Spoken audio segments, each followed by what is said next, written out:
salaamaaleykum ami et téléspectateurs yi safoo di seetaan MAF TV yëpp ñu ngi nuyu ku ci nekk sa tur ak sa sant di am mbég ak contentement comme dañ koy defee saa su ne ñëw si seen émission seen plateau face to face di si ànd ak chaque jour sunu partenaire bi di Cofeel Lem moom la ñu ànd chaque jour si suñuy émission tey nag ñu dalal fi benn jeune boo xamante ni responsable politique la au niveau de Thiès nekk si parti bu ñuy wax éthique. buñ ko joxee dina présenté wu wax li nga ndombal tànk yi nga xamante ni moom la yor foofu ñoom tamit ñu bokkoon ci coalition bi ñuy wax Aar Sénégal tey moom lañ dalal suñu plateau fas yéene sekk ak moom waxtaan ci lu yaatu jëm ci li nga xamante ni moo di campagne yi ñu génn muy campagne législative yi ak campagne présidentielle bi nu jëm waaye nag dinañ waxtaan ci li nga xamante ni xew na ci assemblée bi ak li nga xamante ni tey jii mooy li nga xamante ni moo jëm ci li nga xamante ni mooy gouvernement bu bees bi nga xamante ni président Macky Sall teg na ko dinañ si def seen jàngat Adama Dieng ñi ngi lay dalal di la bàyyi nga nuyoo ak téléspectateurs yi. waaw ñi ngi lay fay bu baax Galaye di nuyu téléspectateurs yi ñi seetaan yëpp comme ni mu ko waxee man maa ngi tudd Adama Dieng. donc bokk ci parti bi ñuy wax parti éthique bi nga xamante ne suñu leader di le juge Ibrahima Hamidou Dème moo ko dirigé mais aussi parti bi nekk ci benn coalition bu ñuy woowee Aar Sénégal bi nga xam ne ñi ngi ci ànd ak yeneen leader yu ci mel ne Thierno Alassane Sall docteur Abdourahmane Diouf Thierno Bocoum donc ak ñeneen ñi nga xamante ñoom lañ ci bokkal. donc ñun aussi foofu ci coalition bi au niveau du département ñun ñoo nekk vice-président donc des jeunes au niveau donc de la coalition Aar Sénégal au niveau du département merci. voilà Adama gis nañ ni génn nañ élection yi nga xamante ne moo di élection législative yi gannaaw bi ngeen bokkoon ci coalition bu ñuy wax Aar Sénégal ñu gis ni au niveau de Thiès sa leader muy juge Hamidou Dème moom lañ defoon tête de liste mu ànd kook Théodore ak seen ñaari jigéen Koura Diagne ak Ndeye Yacine ñu gis ni da ngeen a perte au niveau de Thiès perte bu am doole te bu ne Thiès mën nañ ne tête de liste bi basam fi la ne muy Thierno Alassane Sall sa leader di juge Ibrahima Hamidou Dème basam fi la ne Théodore Ndione basam fi la ne parce que bu ñu xoolee ñoom ñetti ñooñu ñëpp bokkoon nañ ci ñi doon xëccoo Thiès Ouest lan moo mën a jur perte bu mel noonu au niveau de Thiès seen perte bi ngeen perte législative yi ba mu jéggi dayoo ban jàngat la liggéey bi nan daa tegul yoon ba tax ngeen am li ngeen am wala nan la demee noonu. waaw Galaye di remercier waat ci question bi am na solo donc comme niñ koy waxee politique proposition la ñun suñu coalition Aar Sénégal bi nga xamante ni le président Dème moom moo ko dirigé woon wàcc nañu ci terrain bi àndoon nañ ci ak ñi nga xamante ne ni ñoom mooy monsieur Ndione Théodore ak ñeneen ñi nga xamante ñoo nekk ci coalition bi dugg nañ ci gox-goxaat yi waxtaan nañ ak nit ñi et il faut oser le dire aussi ça a été une grande déception parce que tey coalition boo xamante ne nii ay nit mën naa ne comme des personnes de valeur rek ñoo ko taxawal donc ay nit ñoo xamante ne nii dañu wan ginnaaw avec beaucoup de courage seen ay propre intérêt donc jublu ci xeexal seen askan donc dama ci cité bu baax le président Ibrahima Hamidou Dème donc un jeune qui avait 25 ans de carrière osé donc ne wan naa ginnaaw li sama askan gisu ci boppam donc dem taxaw yemu ci mu ne damay ñaaj nag dem xooli li nga xamante ne nii bokk ci instance de décision yi pour mën a joyante li nga xamante ne nii gis nañ ni sooxe na ñu ci lim ko si ku ci mel ne Thierno Alassane Sall mi nga xamante ne nii donc décision yi mu fi jël aussi ku nekk du ko umpale donc dem ba toog jàkkaarloog président ne ko je ne vais pas signer li nga may signer loo ndaxte lii njariñu Sénégal newu ci te man njariñu Sénégal moo ma tax a jóg donc mu jalal ko mu claqué porte bi donc ñëw taxawal tamit parti politique am donc nit ñu mel noonu pour ma citer si ñaar ñooñu ñëpp waaye am na ñeneen donc nit ñu mel noonu bu ñu taxawalee lu mel noonu génn ak ay valeur ak ay jikko te loolu lépp ñu bàyyi ay principe moo tax ñu def ko donc yaakaar naa ne loolu rek c'était quelque chose boo xam waroon na day Sénégalais yi pour ñu voter leen mais nag aussi il y a des Sénégalais qui ont voté pour cette coalition je ne vais pas dire que échec bu metti la parce que nous avons terminé 3e donc au niveau du département de Thiès loolu aussi dañ ci remercier aussi ñi nga xamante ne nii votel nañ ñu et que muy le président dem di Thierno Alassane Sall aussi ne vont pas se décourager par rapport ak loolu parce que dafa am ay engagement yu ëpp doole yu sut loo xamante ne nii moom moo yem ci du yem donc ci élection législative yi loolu est-ce que loolu rek doyoon na kii dafa démissionné ci justice kii dafa bañ lii est-ce que loolu rek doyoon na pour convaincre sénégalais parce que loolu dañuy gis toujours yéen seen message bu par des cas kii dafa bàyyi lii kii dafa def lii kii est-ce que loolu doyoon na pour sénégalais est-ce que sénégalais xaaruñu woon lu gën ngeen tegal leen lu gën a leer loolu lu gën loo xamante ne sénégalais mën nañ cee sukkandiku carrément wàcc sur la base wax ak population parce que gis nañ ni bokk ngeen ci ñi am contrat de législature est-ce que loolu tamit yéexul génn ba jur loolu. waaw bon je pense que comme ni nga ko waxee foofu laay njëkkee sax contrat de législature yaakaar naa ne bokk na ci ñu ko njëkk a taxawal. pour ne pas dire que ñun rek ñoo ko am. te loolu dafay wane pas-pas ak yéene yi ñu am ci liggéey bi parce que am taxawal coalition ci 2 mois xawma 3 mois donc des élections nga taxawal li nga xamante ne ni mooy contrat de législature nga xamante ne loolu xalaat yu taxaw moom ak Pastef moom moo koy wane beneen bi mooy nit boo xamante ne nii man njortu naa ne ki ngay dénk mooy ki nga wóolu kii la nga wóolu mënul weesu ki ne bàyyi naa samay yëfu bopp ay intérêt seen intérêt personnel moom moo ci nekkoon tey muy le juge Dème c'est un jeune mënoon amoon na possibilité poursuivre magistrature am donc amul benn contrainte da koy faral di wax awma benn frustration personnelle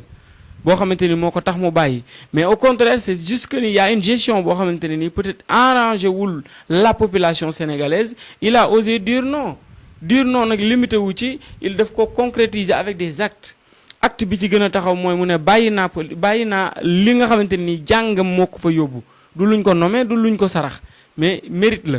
mu gañe ko bàyyi ko yemu si mu ne tamit du ma génn sama réew damay rester fii ci biir réew mi taxawal li nga xamante ne ni mooy politique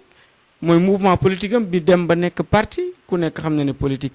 amul benn exactitude ni logique donc bu fekkente ne tey ay nit yu mel noonu dem nañ ba nga xamante ni dugg ci li nga xam ne moo gën a metti waaye ñu ne dinañ ci dugg ngir joyanti waaye ngir xeexal seen askan loolu moom la ñuy woowee patriotisme dafa am lu ñuy wax opposition radicale ak opposition patriotique man damay wax ne ñoom ci kon opposition patriotique lañ def parce que tey kenn mësu leen dégg ci ay saaga ni insolence kenn mësu leen dégg ñu leen di waxal loo xamante ne nii ku ko dégg taf sa gémmiñ wala waaye tamit kenn mësu leen a jàpp di leen di vaar mooy maanaam wax lu méngoowul ak lu ñu gëm parce que nit bu ñu ko wax bu waxee lii tey wax lee suba ça veut dire que y a une incohérence par rapport ak démarche am donc ñoom dañu am benn principe ak benn cohérence boo xam ne ci la ñuy dox ba mu permettre leen tey ñoom ñu mën a sax ci te loolu moo permettre ñoom ñu mën a indi ñeneen ñoo xamante ni bokk nañu ak ñoom gëm-gëm boobu ànd ak ñoom ci benn coalition c'est pour l'intérêt du Sénégal je pense que ni kon nit loolu rek ça devrait suffire mais yemuñu ci loolu ils ont proposé des choses comme ni nga ko waxee contrat de législature wax askan wi ne leen ñun de bu ngeen ñu joxee ci domaine bu ci nekk nii lañ ko bëgg a doxalee biir assemblée nii lañ fa nar a doxalee yaakaar naa ne ci biir coalition yi amul woon benn coalition bu ko amoon donc loolu c'est ça devrait être suffisant selon man pour donc convaincre la population sénégalaise. lan nga jàpp ni tey jii moo leen jural perte bi ngeen perte ba am benn député lan nga jàpp ni moo leen jural parce que gis nañ ni amoon ngeen début campagne bu jaar yoon maanaam sénégalais yëpp di wax aar Sénégal mais gis nañ au fin de campagne yi depuis que Sonko wax message am boobu que yéen ay pro Macky ngeen. dafa mel ni ñu bëri dañu commencé waat di dutewu ci aar Sénégal est-ce que loolu bokk ci li leen yàqal. waaw bon xam nga koo xamante ne nii man personnellement du ma ko considéré wu ma ko comme une référence parce que nit boo xamante ni sa waxi démb ak say waxu tey benn bokku ci li nga promettroon say engagement de base yëpp da nga koo jël tege de côté donc dox ci leneen kooku yaakaar naa ne du ñu war a mën a sénégalais yi loolu warul mën a pousser leen à ce que ñu def ko par contre nag peut-être du mën a ñëpp peut-être am na ñoo xamante ni loolu mën na nekk une influence bu tax ñu ne ah ñii est-ce que di poser wu des questions par rapport ak loolu et que loolu c'est quelque chose de très regrettable parce que bu fekkente ne ñoom dañ ne intérêt Sénégal moo leen tax a jóg ñu gis ay nit ñoo xamante ne nii tey xam nañ ne amuñu njort ñu xam ne ñii wax dëgg yàlla bu ñu leen joxoon tey ji maanaam ndombo tànk yi ñu doon xëccu te ñu mérité ko ndaxte li ñu bàyyi ginnaaw moo ëpp fuuf li ñuy wër duñ ko jotoon tey dinañ ko doxale noo xamante ne nii askan wi kenn ku ci nekk dina ci gis boppam mais c'est regrettable tey d'avoir une opposition boo xamante ne nii ñoom li ñu tënku yëpp mooy jàpp nañu ne képp koo xamante ne nii bokkoo ak ñoom ci ni ñu gisee mooy maanaam inviter les jeunes à aller donc confronter les forces de l'ordre mooy nekk ci réseaux sociaux yi di insulter ceux qui ne partagent pas les mêmes idéologies yi nga xamante ni moom la ñu am donc yaakaar naa ne loolu c'est un échec et une déception pour tous les Sénégalais et surtout ceux qui sont conscients.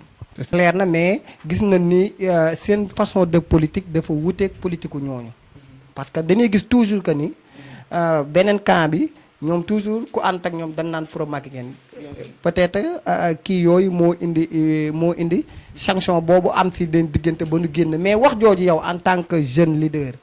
nekk ci éthique nekk ci aar Sénégal bi nga déggee wax jooju président Ousmane Sonko wax ko te mu doon koo xamante ni lu mu wax population bi dinañ ci bàyyi xel yow bi nga déggee wax jooju lan la leen daf est-ce que yéen en âme et conscience bi ngeen toogee xam ngeen ni wax ji mën na am lu mu leen yàqal ci bisu vote yi. waaw xam nga ñun ak sama leader vraiment ñun loolu la ñu xam ci moom te loolu la ñu ànd ak moom dugguñu ci politique pour politique changer ñu mais duñu dugg ci politique pour changer politique changer politique nag mooy ñun du ñu adapté wu faire ce qu'on appelle du populisme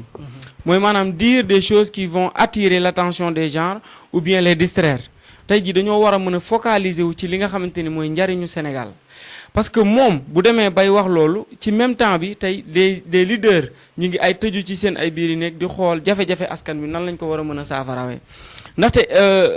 tey ça a été un choc parce que tey bu ñu xoolee loolu même que juge dem wax ko wala Thierno Alassane Sall mais nañ jël ku mel ne docteur Abdourahmane Diouf wala Thierno Bocoum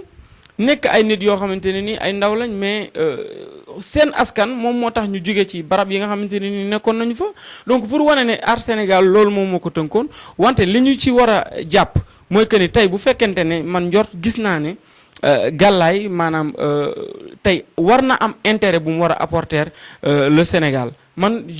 normalement dama ko war a encourager mais waruma gis que ni ñun dañuy def juste comme une confrontation wala genre mais nous devons prioriser l'intérêt supérieur de la nation tey ji moo ëpp solo mais tey dire des choses yoo xamante ne nii alors que lui il n'était même pas candidat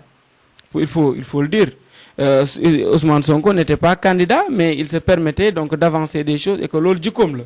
parce que nit njort naa ne tey boo nekkante ni leader ce que li ñuy xaar ci yow mooy amener des propositions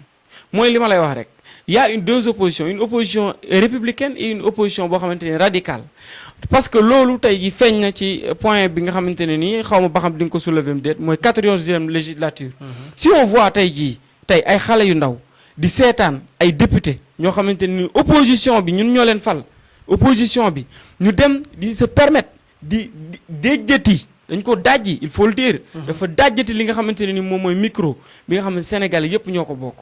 mais yàgg nañu seetaan assemblée nationale mosuñu gis benn acte boo xamante ne nii niroon similaire à ça mais yàgg nañu gis ay nit yoo xamante peut-être doon nañu am des confrontations d'idées mais mosuñu gis lool alors qu'on appelait les gens à avoir donc une assemblée de rupture donc rupture boobu noonu dafa mel ne dañoo gën a empirer la situation bi doon am ci biir assemblée nationale suñu demee bay gis des personnes qui se permettent donc ci benn isoloir boo xamante ni kees goo xamante ni ci la ñuy voter pour mën a fal nga koy jël di ko déjjati ba nit ñi mu mel ne benn genre simb wala benn genre lamb boo xamante ne nii moom lañ bëgg a indi ci biir assemblée nationale si des députés se permettent tey tollaguñu sax fu ñuy voter loi wala fu ñuy décider par rapport à quoi que ce soit tey ñu toog daan ne ñoom pare nañ pour wutal nekk waa gendarmerie les gendarmes pour que ñu siéger ñu des ak ñoom ci biir parce qu'ils vont continuer cette violence tey yaakaar naa ne opposition bi ñu doon voter di sanctionner di jox population bi bi ñu doon voté di sanctionner waaye aussi di joxaale doole opposition bi xaaruñu woon loolu ça c'est une grosse déception et c'est déplorable te ci acte ak ci wax yu mel noonu nga xamante ni moom la Sonko waxoon ba indi maanaam jiixi xalaat yu jaxasoo ci nit ñi war a voter yaakaar naa ne loolu cause la ci et que loolu il en est un grand responsable par rapport à ces genres d'actions. léegi à qui la faute maanaam faute bi population bi la wala yéen politiciens yi yéen ay wax ju waroo parce que bu nu waxee yéen politiciens yi boo wala ñi ëpp ci politiciens yi seen wax toujours day waroo ak li nga xamante ne loolu la ñuy diglanteeg askan bi est-ce que faute bi ci kan la à qui la faute l'État wala opposition bi comme ni nga koy waxee ñaari opposition yi ñii jaar ni kan faute bi ci kan la wala ci population bi la. bon tout d'abord man faute bi damay commencer ci début bi faute bi mi ngi commencer ci bi nga xamante ne nii amoon nañ ay conditions yoo xamante ne nii normalement. deux listes yële warul woon am muy APR ak Yewwi Askan Wi donc foofu déjà am na benn erreur beneen faute bi nga xamante ne ni am na mooy manque de cohérence ak manque de constance bi nga xamante ni constaté nañ ko au niveau de l'opposition parce que tey je ne vais pas parler du pouvoir ñoom bokkatuñu man gisatuma leen li may xaar mooy que 2024 ñoom ñu abal ñu suñu réew ñun ñu gérer ko mais tey ce que nous attendons mooy que dama koy faral di wax dafa am benn renaissance au niveau de la politique sénégalaise ñu war a indi quelque chose de nouvelle boo xamante ni ci la politique war a tënku ngir jariñ askan bi mais su fekkente ne tey nit ñi comme par exemple ci attente boobu ñu am ak ñoom dañu divaguer mën naa ko wax que dañu wàcc yoon boobu noonu ça dafay nekk une grosse déception parce que tey li ñu war a prioriser une fois de plus mooy ci nan la ñu war a teg lan mooy jafe-jafe Sénégal te jafe-jafe bi ñu gën a am mooy problème mu njiit tey dama koy faral di répéter am nañ fi ay njiit yu jub am nañ ay njiit yu am xam-xam mais njiit bi ñu manqué mooy njiit yoo xamante ay njiit am nañ fi ay njiit yu jub yi bon mooy waa Aar Sénégal bon soo déggee ma wax la njiit boobu sax damaa jum am nañ fi ay njiit yu am xam-xam laa bëgg a wax ak des njiit diplômé mais yu jub moo ñu manqué njiit bu jub bi ñu xamante ni tey suñ ko amoon mooy njiit bi nga xamante ne ni dina xool lépp loo xamante ne ni Sénégal soxla na ko mu mettre ko ci disposition dinañ am ay njiit yoo xamante ni ils vont informer à temps et donner une information juste et nette par rapport à la gestion bi nga xamante ni moom mooy dox ci réew mi. mais Adama nan la population bi mën a xàmmee njiit bu jub bi ak njiit bi tappale parce que yéen ñëpp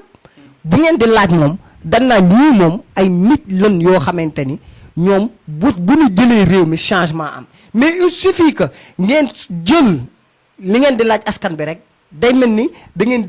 leen a muuroon mbàjj ba muuri leen nan la population bi mën a ràññatlee njiit bu jub bi ak njiit bi nga xamante ni dafa ñëw pour nax ko nan la ko population mën a kii ràññatlee. waaw loolu c'est simple je pense que ni nit bi nga xamante ne nii. c'est pas simple keñ. c'est très simple. juste que le problème mooy que. dafa am lu ñuy wax constance ak cohérence tey nit dañ ne nit bu dëggu mooy ki nga xamante ne nii ay waxam méngoo na ak ay jëfam ay waxi tayam ak waxi subaam ñoo méngoo mais tey nit bi nga xamante ni dafa toog ne la man de lii laa gëm dama lay jox benn exemple boo xam ne moom moo gën a jege tey ñi ngi waxoon ci bu njëkk ba ne ñun de suñu gañewee ñi nga xam ne ñoo wax ne ñoom bu ñu gañe woon présidence de la République élection 2019 ñoom ñoo ne dañuy bind benn contrat boo xamante ne nii dañ ne kat cumul de mandat du am. ñoom ñoo ko wax. tey bu ñu demee ba ñoo ko wax jaaral ci digg bi. waaw donc Yewwi Askan Wi wala Pastef wala Aar Sénégal loolu c'était le candidat Ousmane Sonko moom moo ko wax. mu ne carrément moom su demee ba nga xamante ne ni gagné na dina doxalee noo xamante ne nii kenn du def cumul de mandat mooy maanaam cumul de fonction. ça veut dire que nga nekk à la fois député nekk maire. situation boobu bi mu posé woo ci lañ toll nii di ci wax. mais tey ils sont en train de parler d'autre chose. tey quand Birame Souleye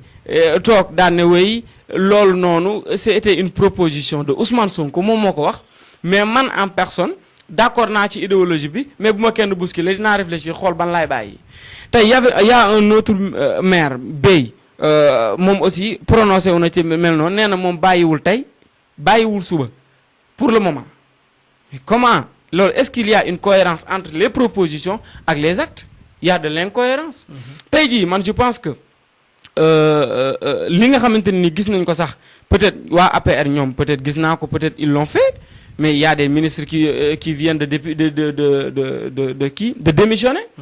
mais donc kon ñun bu fekkente ne ñun nous sommes de l'opposition maanaam tey li ñu war a xaar mooy des actes honorés des propositions yoo xamante ne ni y a une cohérence par rapport ak li nga xamante ni moom la ñu waxoon ak li ñu war a def loolu moom mooy li ñu manqué tey jii les gens yi ñu soxla mooy des gens désintéressés et décomplexés tey loolu la ñu gis ci ay ndaw yu mel ne le président Juge Dème nekk ndaw toll jàng ba àgg fi nga war a àgg amoo benn frustration personnelle nga am audace osé ne man je démissionne avec nga am 25 ans de carrière député yii gars yi di xëccoo nga am salaire bu ko ëpp am privilège yu ko ëpp donc loolu lépp nga wan ko ginnaaw un gars imaginez le président Thierno Alassane Sall quelqu'un buy dem ba taxaw jàkkaarloo président ne nañ ma wàññi sama salaire mais loolu doo ko mës a dégg sax kuy dem ba toog ne la man kat damaa bëgg ñu ne ko sa jabar dafa war a am oto mu ne sama jabar liggéeyut man maay liggéey sa waay man maa mérité oto donc soxlawul ñuy jox sama jabar oto tey constance boobu ak désintéressement boobu ñooñu wane donc je pense que ni ça devrait être suffisant pour montrer que ni ñooñu tey jii ay nit njiit lañ yoo xamante ne ni ils peuvent amener un changement au sein de la politique sénégalaise. dégg nañ li nga wax leer na naññ cumul de mandat yi loolu jàppoon naa ne ñoom waxoon na mais yéen da ngeen leen war a may temps ñu mën a xool naka la ne xoolee luñ ci jin mais loolu ñoom lu ñu waxoon la mais en tout cas yéen politiciens yi ameen ngeen àq askan bi yéen politiciens yi moom ameen ngeen àq askan bi parce que chaque jour seen wax day woroo parce que kooku bu ñu waxee dëgg sénégalais am nañ yaakaar ci le président Ousmane Sonko ba tey mais yéen ñi nga xamante ni yéenay les candidats de Aar Sénégal lan mooy seen problème ak Ousmane Sonko parce que yéen au lieu ngeen dem bokk ennemi bi ngeen di xeex muy régime bi fi nekk muy régime Benno Bokk Yaakaar mais yéen seen biir yéenay xeex lan mooy seen problème loolu bëgg na lu ma bëgg a xam ne bu payit lu ñor askan bi la lan mooy problème mu les maanaam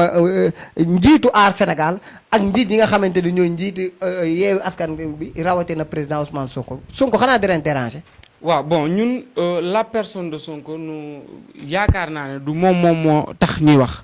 soo dégloo suñu wax yëpp mi ngi tënku ci ay fait ak ay engagement parce que tey politique ay proposition la maanaam tey nit bu àndee ak doomu aadama proposition la mais aussi réew mi ñun li tax ñuy def politique defuñu ko pour ndombo tànk defuñu ko pour gagner suñu vie parce que ñun ñu ngi liggéey te ay ndaw lañ ñi nga xamante ni ñoom lañ ànd suñu ay leader aussi defuñu ko pour ndombo tànk loolu moom parce que li ñu bàyyi moo ëpp foofu li ñu wër donc mais dafa am loo xamante ne nii moom moo ñu poussé mooy que ni ñun ay sénégalais lañ te ay américain wala ay français du ñëw di jubbante Sénégal te ñun aussi dañoo amee Sénégal njukkal ndax fii la ñu jàngee te suñu réew moo ñu fayal suñu jàng ba ñu àgg fi ñu toll donc am na loo xamante ne ni benn redevabilité boo xam ne warloo nañ ko ak suñu réew donc ñun li nga xamante ne ni moom la ñu mënul accepter mooy que une personne qui cherche à amener ce qu'on appelle une manipulation mooy li ma la waxoon sànq tey y a beaucoup de journalistes qui n'osent même pas parler de lui parce que bu ñu si waxee si moom demain ils vont les attaquer tey je donne un exemple Ahmed Aïdara wax na ne moom dafa bëgg a présenter wu président assemblée nationale fan yi yëpp gars yi ñi ngi koy jël di ko attaquer parce que il pense que ni maintenant ni muy doxee arrangé tout sa waay donc loolu est-ce que nekk te ne y a une seule personne c'est à lui de choisir c'est à lui de voir li muy bëgg moo xew nag waaw non du question de xew xam nga tey on parle pas de xew on parle d'un état on parle d'un pays du populisme du xew réew du ay caaxaan mais population bi dañ ko jox bopp actuellement waaw non xam nga man ba léegi je ne parle pas de jox nañ ko bopp joxuñu ko bopp je parle de la personne ak des attentes yi nga xam ne moom la ñu am si ñun ñëpp ay jeunes lañ ñun ñëpp réew mii la ñu am Sénégal mënuñu ko génn ñun fii la ñuy toog donc li ñu bëgg ak tamit ce que nous cherchons mooy que tey ñu am benn changement au niveau de la politique mais changement mënuñu ko am en jouant avec des actes yoo xamante ne ni parfois tu poses la question mais lii nii pourquoi il l'a fait, des gens te disent que Macky Sall defoon na loolu, ça veut dire que y a plus de rupture. te tey y a des gens yoo xamante ni tey dañoo war li ñuy xaar ci ñoom mooy ñu yeesal politique. parce que nous sommes fatigués du système bi nga xamante ni moom la politique bi di doxee te loolu li ko mën a indi mooy que ñu am benn constance parce que une personne buy toog tey ne on doit fusiller les anciens chefs d'État. suba nga ànd ak les anciens chefs d'État, des hommes qui disent que je ne peux pas travailler avec ñi nga xamante ne ni tey ñoo taxawal système bi ndax damay xeex système bi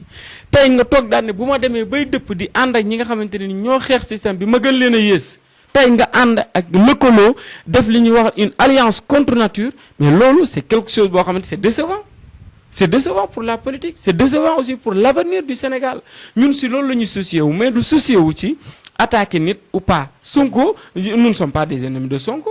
mais tey li ñu xamante ne ni moom la ñu bokk te mënuñu koo séddoo dañ koy pencoo mooy Sénégal. donc nag képp ku ñu gis que ni tey vous êtes sur le point de travail ou bien tu as envie de mieux faire pour le Sénégal, il faut qu'on mette qu'on vous donne un peu de suggestions nous permettant de garder l'espoir d'obtenir un Sénégal meilleur.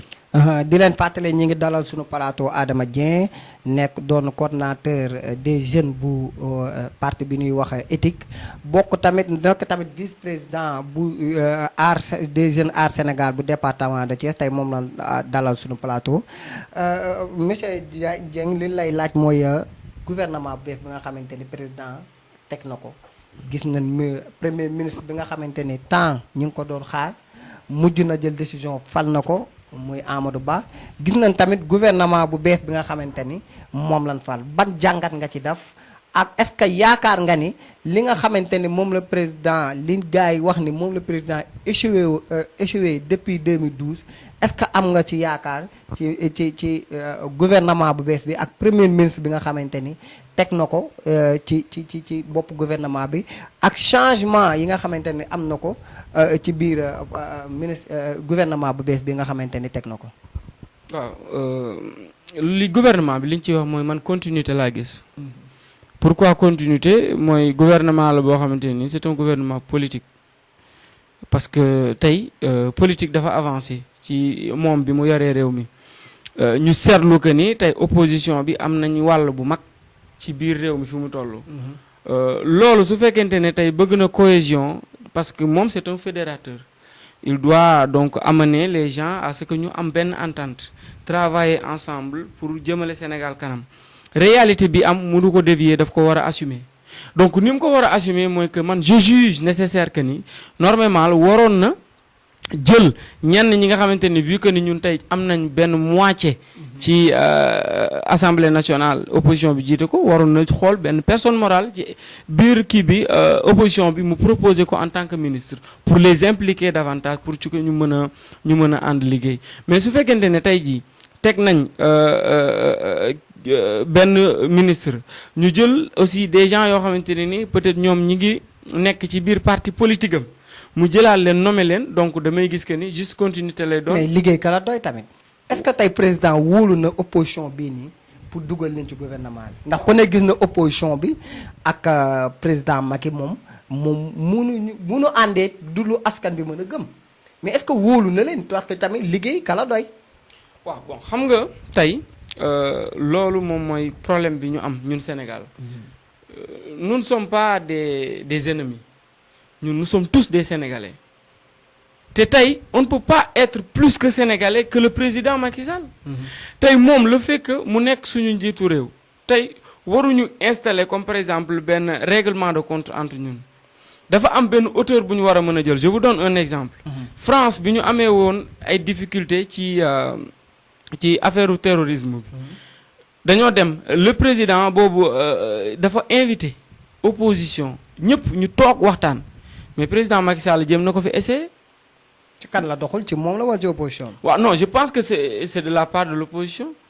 mais aussi ci Macky Sall parce que nit ki su fekkente ne aussi da nga koo jiital da nga koy yërëm dafa war a am noo xamante ne nii mooy prendre de la hauteur par rapport à certaines actions être véridique et décisif et désintéressé. mooy bañ di impliqué wu sur des choses yoo xamante ne nii ce sont des actes politiques visibles yoo xamante ne nii daf koy def tey li ñuy xaar mooy que tey mu am des acteurs politiques yoo xamante ne nii ñoom li leen ñor mooy askan bi ñu war a mën a ànd avec le président Macky Sall et pourquoi pas travailler pour l'intérêt supérieur de la nation. Je vous donne je vous dis, imagine-toi que tey avant même ñuy àgg ci phase bi les gens disaient que oui donc ñun su fekkente ne opposition bi am na majorité suñu àggee à l'Assemblée nationale lu président indi ñu faxas. waaw loolu moom erreur la. xam nga loolu erreur la. donc d'où l'obligation maintenant de cohabiter, de travailler ensemble. Mais tey bu ñu nekk di initier des choses di dem avec de l'insolence, une incorrection boo xamante ne nii barki dem gis naa ay xale di def vidéo di toppandoo li Guy Marius Sagna doon def gars yi wooy woow lañ ko tegal teg ko fi bu ko yóbbu. mu bëgg a yenu kees gi ne da koy yóbbu mais pour quelle raison jël sa table taxawal ko ci digg assemblée hémicycle yéeg ci kaw taxaw mais loolu est-ce que ce sont des comportements yoo xamante ne xale yi de suba dinañ ci roy. waaw donc je pense que tey jii li nga xamante ne ni moom la ñu soxla mooy ay njiit yoo xamante ni am nañ dal ànd ak sago te ñu xam ne que ni am fit du saaga am fit du génne ay jeunes jiital leen topp seen ginnaaw dem ñu leen xeexi leen parce que yow vous êtes bien entouré ñu am say sécurité say ñu dugal la sa biir oto donc nga jiital ay doomu jàmbur donc ñu sacrifier leen donc je ne pense pas que ne loolu mooy solution bi la solution mooy que ni la politique c'est une confrontation d'idées boo xamante ne dañ ko war a teg ci dal def ko ci yar def ko ci teggin parce que politique du saaga du xeex mais politique confrontation d'idées la boo xamante ne nii li ci war a jógee njariñ pour askan. kon ban message ngay wax jeunes yi nga xamante ni tey jii seen yenn leaders yi ñu ngi leen di génne ñuy saaga kilifa diine di saaga ñi leen mag di saaga leaders yi ak di wàcc si ci terrain bi di xeex ban message ngay lancer jeunes yooyu parce que jàpp naa ni leader politique bu fekkee da nga yéene sa réew sa jeune da nga leen a war a former. ci lépp lu nu war a def dafa war a doon jàpp naa ni ci pencoo toog waxtaan ban message ngay lancer jeunes yooyu en tant que jeune yow. waaw message bi ma leen di lancer mooy man li ma gëm mooy que tey dañuy delluwaat tuuti 23 juin. am na ay jeunes yu bëri yoo xamante ni faat nañu leen. bi ñu leen di faat ñu joxe seen bakkan li ñu amoon yaakaar mooy ne tey bis bu lii amee dina am changement boo xamante ne nii. ay nit yu jub te dëggu dinañ doxal ko pour intérêt supérieur u réew mi wante tamit il faut que ñu xam ne tey jeunes yooyu noonu tam ñu xam ne tey seen askan daf leen a soxla tey seeni waajur daf leen a soxla loolu Ousmane Sonko waxoon na ko te tey nit ñooñu nga xamante ne nii bu fekkee ne moom lañ bëgg a jiital aussi jiital leen bëgg leen a utiliser donc à des fins yoo xamante ne nii qui va en profiter une personne boo xamante ne aussi li muy doxalee tey day gën a yées sax li nga doon xeex yaakaar naa ne loolu échec la loolu échec bu mag la et que c'est quelque chose à éviter on peut être jeune et être responsable de nos jours tey jeunes yi ñoom ñooy piloter les plus grandes activités yi am ci àdduna